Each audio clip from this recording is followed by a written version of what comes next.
ഗിയേഴ്സിലൂടെ ലൂഫിയുടെ power and speed പെട്ടെന്ന് increase ആവുന്നു. അതുകൂടാതെ എക്സ്ട്രാ എബിലിറ്റീസും ഉണ്ട്. ലൂഫിയുടെ ഫസ്റ്റ് ഗിയറാണ് ഗിയർ സെക്കൻഡ്. ഗിയർ സെക്കൻഡ് ആദ്യമായിട്ട് യൂസ് ചെയ്യുന്നത് ചാപ്റ്റർ 387 ആൻഡ് സീരീസിലേക്ക് വരുമ്പോൾ എപ്പിസോഡ് 272.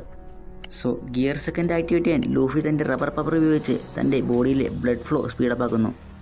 സോ ഈ ഇൻക്രീസ്ഡ് ബ്ലഡ് ഫ്ലോ കുറേ ഓക്സിജനും ന്യൂട്രിയൻസും നൽകുന്നു. അതുകൊണ്ട് തന്നെ ലൂഫി എക്സ്ട്രീംലി ഫാസ്റ്റും പവർഫുള്ളും ആക്കുന്നു.